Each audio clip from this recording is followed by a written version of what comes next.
Hey again, I'm back to take you on another Bible Tools tour, looking at a passage from the Bible and exploring how you can dig into the Hebrew on your own with resources that are free online, even if you don't know Hebrew. Today's passage is one that I'm super excited about. It's one of my favorite Bible passages. I've done a lot of work on it. Back in seminary, I had a whole exegetical project on it. And to me, it's one of the most important passages in the Bible when we're discussing disability theology and trying to discover what good news the Bible has for disabled persons here and now, which is something I have a whole playlist of videos about if you're interested in exploring more. But over on that playlist, I hadn't yet gotten around to discussing today's passage, um, but it's a great one for looking at the original languages too, so I thought I'd do that now. And the passage is Exodus chapter 4, the sort of verses coming right before and right after verse 10, which is the verse we will focus on today because there's a lot of great stuff in there when it comes to the Hebrew. And so let me give a bit of background to begin with. Exodus 4 and starting back in Exodus 3 is the very famous story of Moses and the burning bush, right? So Moses, who was born to an enslaved Hebrew woman, but raised by Egyptian royalty, finds himself back in Egypt as sort of having that double identity of not being quite um, sure where he belongs in either, if we want to read him that way. And then after a little bit of manslaughter, it happens. He runs away from Egypt, finds himself in Midian, marries a woman there, and so now he is a shepherd for his father-in-law's herds. And it's while he's off doing the whole shepherd thing in the wilderness that he comes across a burning bush that is burning, but not actually turning to ash, and the voice of God comes to Moses through this bush, and God tells Moses, hey, so I need you to go back to Egypt and tell Pharaoh to let my people go. And Moses is not super excited about being called to do this thing. And so something to ponder is, why is Moses not excited about this? Is it just the fear of, this is a dangerous thing to go and tell this powerful ruler that he has to let all his free labor go? That's pretty risky. But is there more to it than that? More to why Moses thinks that he is not the best man for the job? And so we can look in chapters 3 and 4 and find Moses' various excuses about why he's not a good fit. Um, and well, what should I tell them if they ask why I'm the one you sent? What should I tell them, like, who are you, that kind of thing?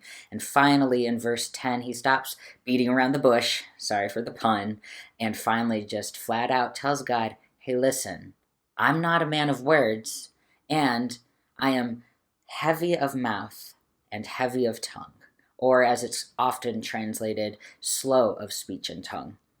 And, well, what on earth does that mean? So that's a question that scholars have been exploring for literal millennia now. What does Moses mean when he says that he's heavy of mouth and tongue, or slow of speech and tongue? A lot of interpreters have said, oh, he's just saying, that he's not eloquent, he gets tongue-tied, or that he's shy, nervous about public speaking, or maybe since he's been away from Egypt for so long, his Egyptian's rusty. That's all it means. But there are other interpreters who say, no, this means that he has some sort of speech impediment, some impairment. Maybe it's a stutter, maybe it's something else, but it seems like there's an actual physical disability going on. Spoilers, that's the point of view that I favor. Not only because it feeds well into my disability theology, though I will admit that's a sort of bias I bring to the text, that I very much desire it to mean he has a disability, because what that says about God and disabled persons, that God does call and bless disabled persons as they are and uses them as agents for God's will. But I do believe that the Hebrew does lend itself well to that argument, which is what we'll explore today. We'll look into the Hebrew of the text, and then we'll actually, I'll show you how to sort of search for articles on the topic, and we'll find a few that bring in extra biblical sources, aka stuff that was written around the same time in the same region, but is not the Bible, and see what they say about this idea of a heavy mouth and a heavy tongue being a medical thing, not just like, oh, I'm shy or whatnot. So that's what we're doing today, and I'm excited to dive in. So let's do it. Let's dive into the Hebrew. Alrighty, let's get started by going over to BibleHub.com and going to Exodus chapter 4, and it's in verse 10 that we find what we need. And then let's also, at the same time, go over to netbible.org and go to the same place. And I just want to make it clear again. I mentioned this in my first video, and I just want to make it really clear that just because I use these two websites does not mean that I agree with the theology or motives of the people who made the websites. For instance, I know that Netbible was made by a group with much more conservative theology than what I hold. I still believe that the translation notes are really helpful. So in the notes section where it says SN, that's more like interpretive commentary. I often don't agree with what they say for those, but anything that's marked TN, a translator's note, tends to just say like, here's what the Hebrew most literally says, things like that. There's also often notes that say, here's what different manuscripts say and why scholars translate it different ways and all of that. So it's really great. I'll also say that their translation is not my favorite. That's why I just in another window open up a translation you do like. So say you like the CEB, the Common English Bible, which was made by much more progressive scholars. But I still find netbible.org to be a useful website to use just because the translation notes are really great.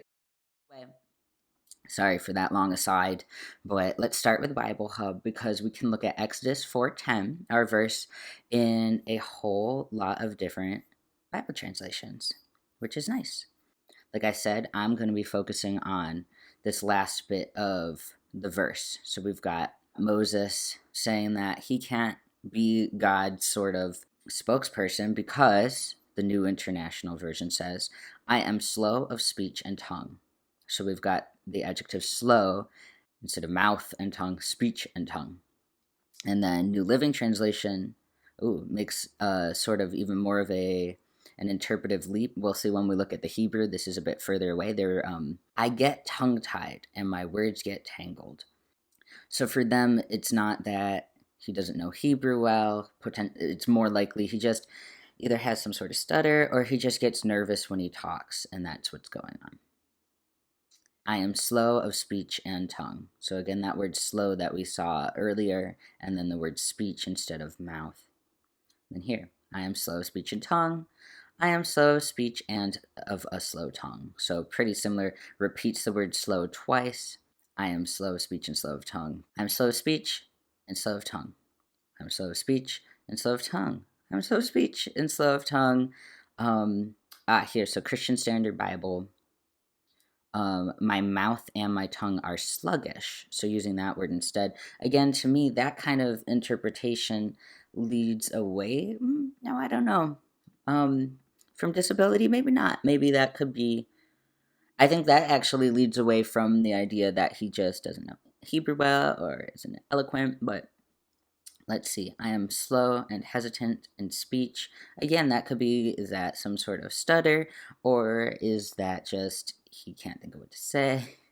And this flat out says, I am a stutterer in speaking and slow of tongue. I am weak in speech and slow tongued. I am slow at speaking, and I can never think of what to say. I have more impediment. That sounds weird, but okay. I have more impediment and slowness of tongue. So they are flat out saying, I've got a speech impediment. I'm a poor speaker, slow and hesitant. I talk too slowly and have a speech impediment. So it's just interesting to see which ones flat out say that they interpret it as being some sort of impediment, and then others leave it a bit more open to interpretation, simply saying slow of mouth, which could mean a whole bunch of things, and some seem to sort of lean away from the possibility of it being a disability or an impediment. And finally, I know we've been looking at so many different translations already, but I want to go to some of my own favorites, or the ones that I see used most in my academic and church circles. So the CEB, because Bible Hub doesn't have that, says, I have a slow mouth and a thick tongue. I think that's one of the options that is one of the more open-ended ones, where readers can choose to read that as a whole variety of things, including an impediment. And then let's try NRSV, because that's the other one that gets used a lot in my circles. I am slow of speech and slow of tongue. So another one that's just open to lots of interpretations. Cool. Now let's see what Netbible has to say. Let's see what they say, going a little higher up in the verse. I am not an eloquent man. Let's see what they say about that. It's letting us know. So this is one of those notes that is easier to understand if you know Hebrew. But basically, within the Hebrew, which we'll look at in a second, instead of this word for not, lo, versus en, as what is negating, so him saying, I am not eloquent, he's using the one with the special emphasis.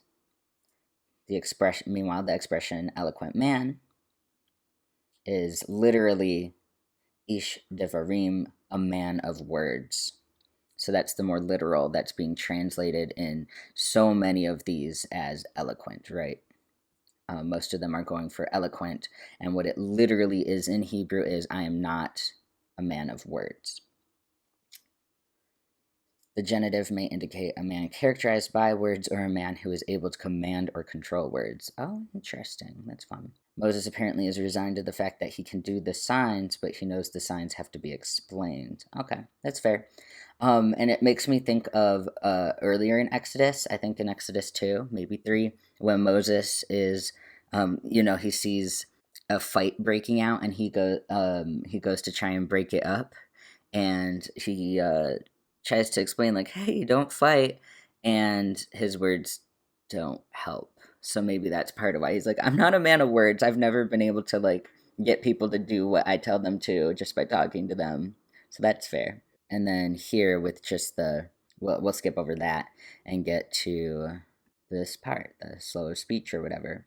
The two expressions are this, heavy of mouth. So see, instead of slow, the literal is heavy of mouth, for Kavadh peh. And then Kavadh lashon, heavy of tongue. So notice that it's the same adjective getting used. So having an adjective appear twice in your English is more accurate than only once. Like some of these only have, for instance, a lot of them said, I am slow of speech and tongue. It's definitely closer to the Hebrew to have it appear twice, so that's cool. But this is saying heavy is the sort of more literal translation. So let's see what else it says. Both use genitives of specification, the mouth and the tongue being what are heavy, slow. Mouth and tongue are metonymies of cause. Ooh, they're getting really technical. It's okay if you don't know what all of this means. You could always Google if you want to know more about what a metonymy of cause is, but they do explain it a little here. Moses is saying that he has a problem speaking well. Perhaps he had been too long at the other side of the desert, or perhaps he was being a little dishonest.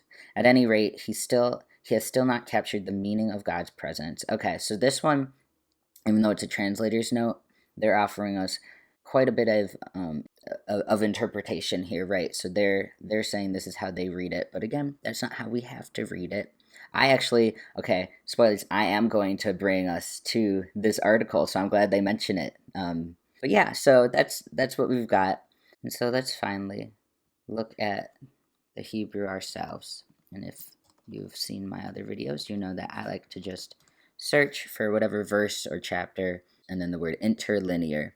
because that means that the Hebrew or Greek will appear with the English right below it, which is nice. And the English will often sort of look out of order, right? Because it's in the Hebrew order. And remember, Hebrew goes right to left, so it starts here, not over here. So yeah, now we can look at the Hebrew a bit deeper, which is fun. Here we go, where it starts with but slow of speech and slow of tongue am I. But remember, just because it says slow here for the English doesn't mean you have to go with what this page says the English means, because you can look in the dictionary and see, instead of slow as the main definition, it's giving us heavy. Not slow, heavy, burdensome, difficult, which is a bit different, huh? And then I'll also show you how to do this in Lumina, just so you know how to do it in two places. Is you go over here to the Hebrew, right? And then if this just looks like a mess of nothing to you because it's not interlinear, you go over here and you highlight what word you want to look. So I am slow. I want to see where slow is over here and see how both glow yellow even though I'm only touching one. That's because it's the same word in the Hebrew. And so we saw this was glowing. And if you look down here, it tells you heavy, great, heavy, massive, heavy, dull. See, nothing about slow. So why is everyone translating this as slow, huh? Not to say you can't, because see, then I double clicked that and went to the word study for it. Sorry, I did that quickly. It's saying that figuratively you can have this idea of slow, but now we're sort of getting the idea that if you're going to translate it slow, it's a certain kind of slow. Why is Moses's mouth and tongue or speech and tongue slow? It's something about a heaviness. And then also I do want to look at speech really quick. So let's go back to the Hebrew and highlight speech. Ooh, and it's used a lot here. And see how it highlights all these other ones down here. Besides this first one, speech, it's all mouth, mouth, mouth, right? Because literally, and we double click it and we can do a word study. Literally, pe means mouth as organ of speech. So it can be used to sort of figuratively mean speech, but it more literally means mouth. And to me, when you translate it as speech, it's a way again to move away from the idea of disability or impediment, because you're moving it away from like the physical into more figurative. Maybe that's just me, maybe not. Now, there's one more thing I want to do before we start trying to search for scholarly articles that can further help us study this one little verse, and that is to do a search on every use of the word kavod. Or, my bad, kaved. So yeah, let's search every instance of kaved in the Hebrew Bible, and to do that, we're on this page for Kavadh on Bible Hub, and on the right side it shows us all those, and I'm going to scroll to where it lets me click on all 39 occurrences. And just a reminder, you can also do this in Lumina by going to slow, here it is, double clicking on it and doing Strong's search. But anyway, let's stick, I kind of like Bible Hub better for this just because it shows me the Hebrew too. But this is an option as well, so you can kind of choose which you prefer. I like being able to see the Hebrew, and I like that it shows me 3 different translations at a time. I find that useful. So let's see, the very first time this word kaved, meaning heavy, it appears in the Bible is in Genesis 12. For the famine was severe in the land, grievous in the land. Well, that's not about slow. And apparently this is just a common usage for this, right? It's used for famines a lot, because a lot of these other Genesis ones are about famine being severe, grievous. Famine was severe. Famine is severe. The famine was severe. Lots of that. So I kind of, if I, so these are, interpretive choices. But if we were to just keep it as heavy, for a famine is heavy on the land, right? Um, I don't know. To me, that invokes an image um, of famine weighing down the land, right? Meanwhile, slow wouldn't fit here. A famine was slow on the land. That wouldn't fit. So again, that's why I lean towards heavy as my translation of this Hebrew word in general. While slow for all these famine usages just wouldn't make sense, right? So let's keep going past all these famine things. It was a very great company. Let's click on the full verse so that we can see, and it takes us to this weird page. So I go, let's see, let's go to Interlinear for Genesis 50, verse 9. Very great. Here's the word Kavadh. So let's see what's going on. Um, it looks like some sort of army thing is happening here, gathering. I don't remember what's going on in Genesis 50, but that's fine. Depending on how much time you want to spend, you could go find out. But it's a very great gathering, very heavy gathering, very slow gathering. Slow definitely doesn't make sense. Heavy is also weird, right? Unless you can almost imagine like how all of these horsemen and chariots sort of like the weight of almost in this case more almost like a metaphorical weightiness, right, to such a gathering. Heaviness of the mood. But yeah, again, slowness wouldn't fit there. What about this? A great and sorrowful lamentation. So, again, could have this idea of like heaviness in a more metaphorical sense. This is a grievous mourning. Just the heaviness, the weight of grief, right? And then we find Exodus, this again. And this is like, again, all of these are about something great or heavy or severe, and then suddenly slow for the same Hebrew word, slow. It just doesn't fit the same. Ooh, and then here's where it gets really interesting. When we see how this word kaved is used in Exodus for the Pharaoh. If you're familiar with the Exodus story, you probably know that Pharaoh's heart is hard, right? That Pharaoh's, that's part of why Pharaoh refuses to let Moses' people go, is because of his hard heart. Well, it turns out that that word for hard is actually the word for heavy. Wild, right? Which is kind of fun. What does it mean for your heart to be not hard, but heavy? And sort of, to me, there's then a parallel between Moses with his heavy tongue and Pharaoh with his heavy heart. What is, I think that could make for some fun poetic parallels between them, right? Maybe that's just me. And then here, Exodus 9, a heavy hail. That one makes sense, right? With just heavy.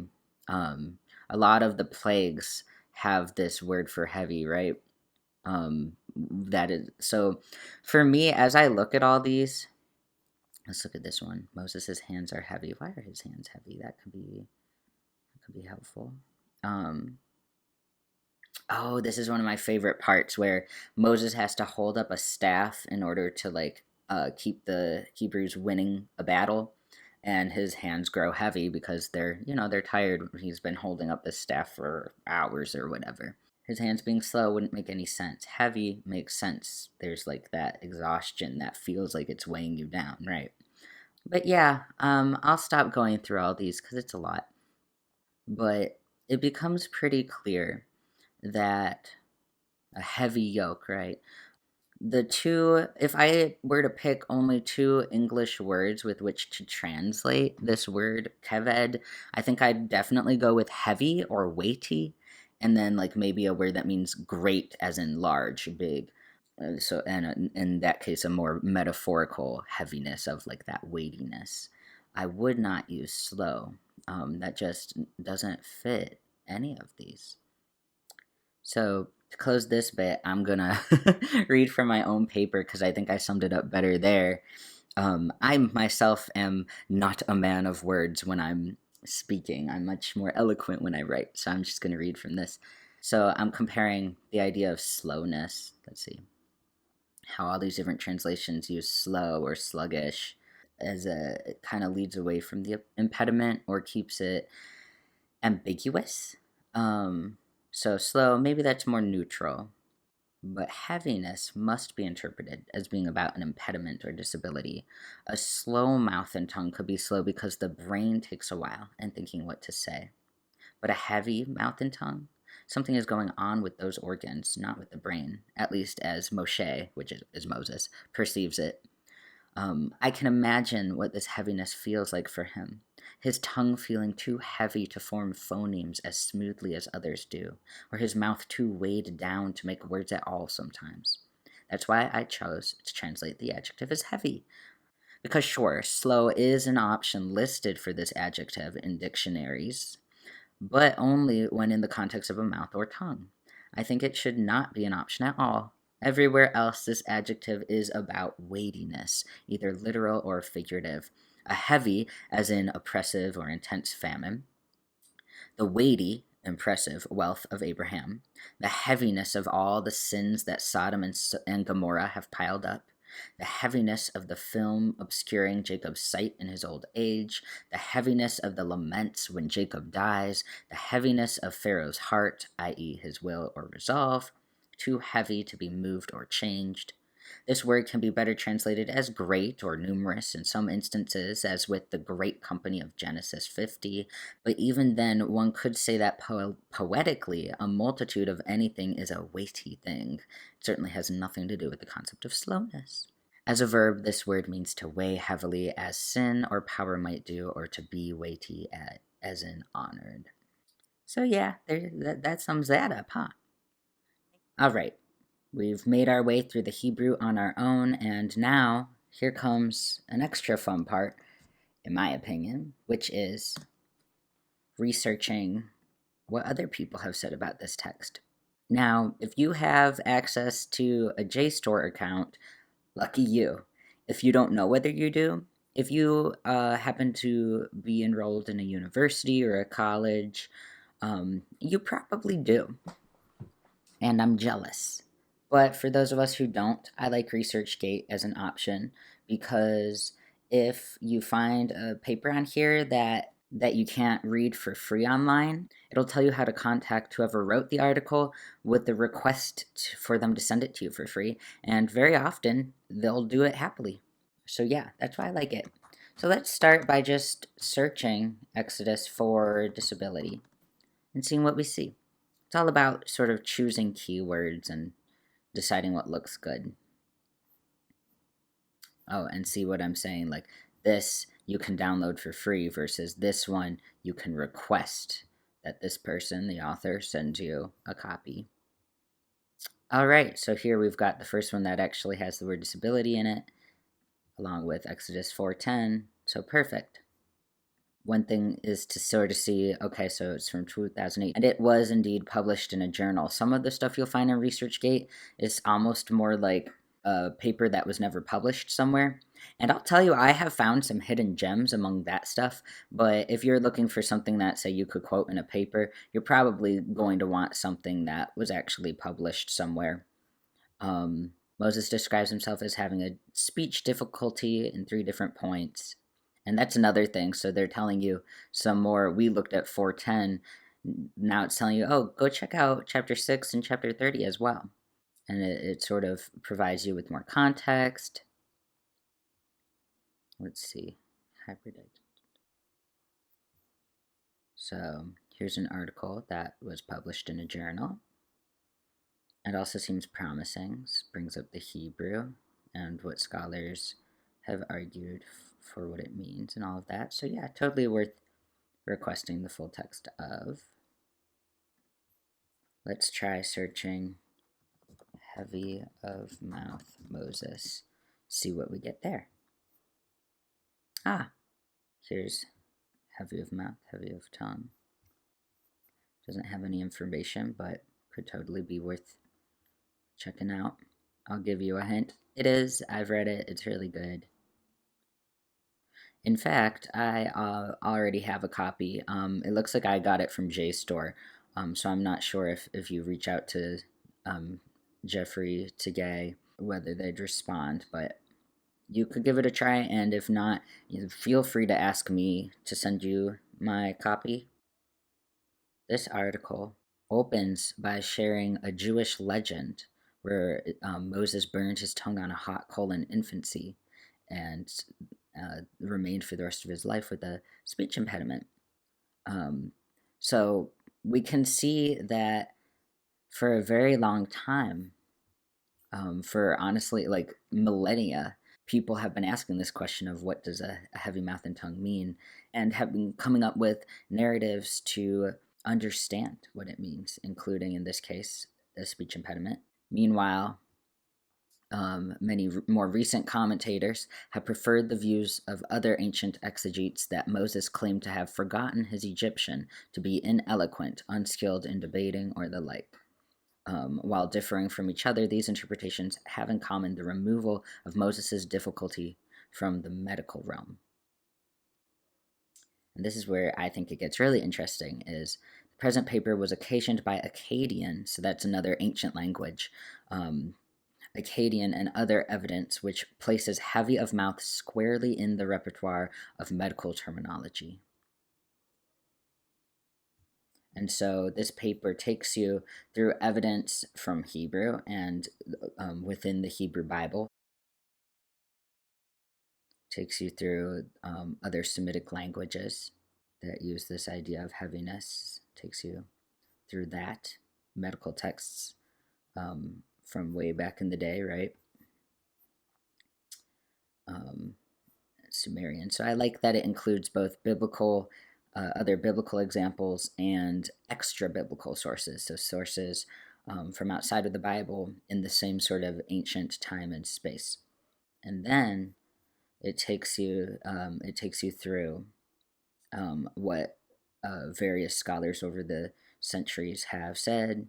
For instance, Rashbam in the Middle Ages said that there's no way that a prophet whom God knew face to face and who received the Torah from his hand was a stutterer. Luzzatto says, surely God would have healed him, right?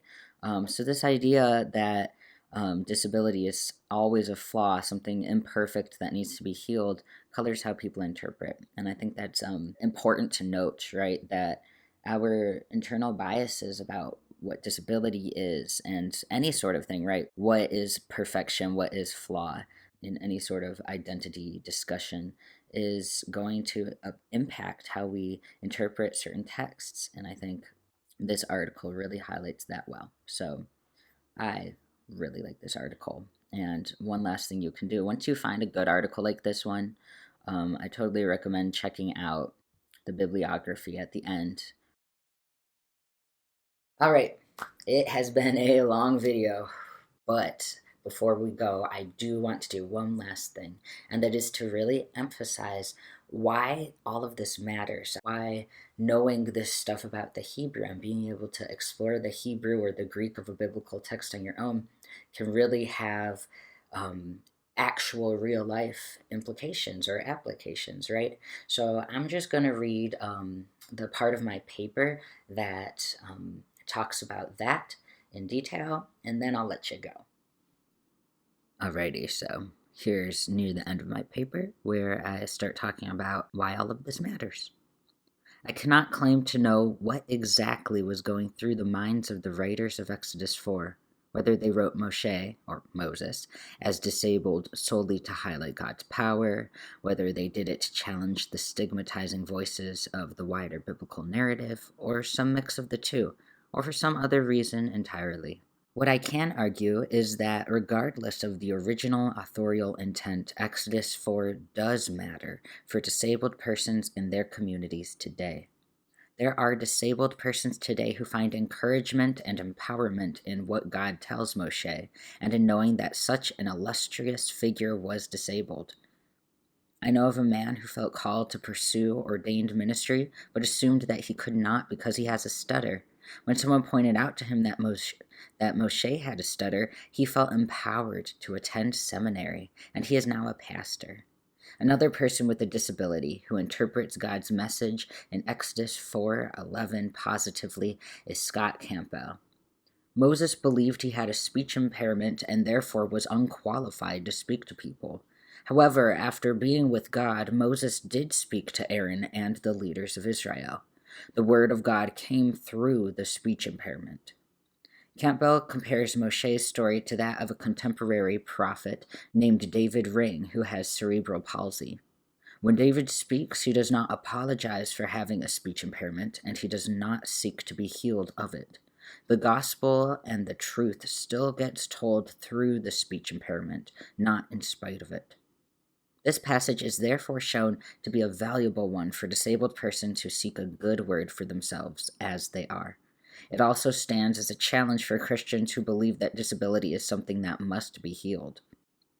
As to potential reasons that God gave Moshe a disability that go beyond the typical arguments, such as to highlight God's relative power or to prevent Moshe's deification, I return first to that concept of interdependence.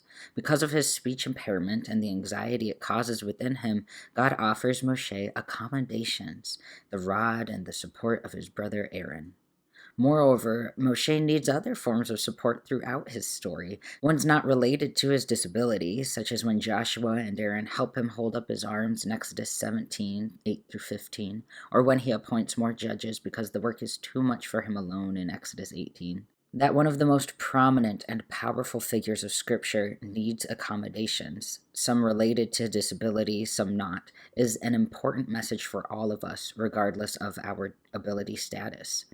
It teaches us that needing support is not shameful, that human beings were made for interdependence. It is not good that the human be alone, Genesis 2:18, not for rugged individualism. As Nancy Eastland discusses in The Disabled God, persons with disabilities often do need accommodations that abled persons do not. But abled persons receive plenty of accommodations themselves without realizing it. Disabled persons' need for support is often more obvious, but if we take the time to notice how we are all vulnerable and in need of support, we will see how disability debunks the myth of individualism and hierarchical orders in which transcendence means breaking free of encumbrances and needing nobody, and constitutes the divine as somebody in relation to other bodies. Moshe is disabled and an effectual mouthpiece of God, so much so that the people of Israel eventually come to depend on Moshe to communicate with God, begging him to speak to God for them in Exodus 20:19. This fact matters to Christian communities today because it should challenge our assumptions that disabled persons are always on the receiving end of help, never the helpers or the leaders. In the story of Moshe and God, and of Moshe and Israel, we learn that the relationship between disabled and abled persons is one of mutual giving and receiving, with everyone bringing gifts and needs to the table. So, yeah, that's what exploring the Hebrew of the text helped me sort of uncover about the Moses story, that it is about a disability and that matters when it comes to empowering and affirming the agency of people with disabilities in our own communities. I'll probably end up talking more about the Moses story through a disability lens in a future video that's less focused on sort of the Hebrew studies aspect, so keep an eye out for that. But in the meantime, I hope you found this video meaningful. Please let me know if parts of it were confusing, you have any questions, whether you have any feedback, more ideas. If you look into the Moses story yourself and find something interesting, please let me know. I would love to hear your perspective.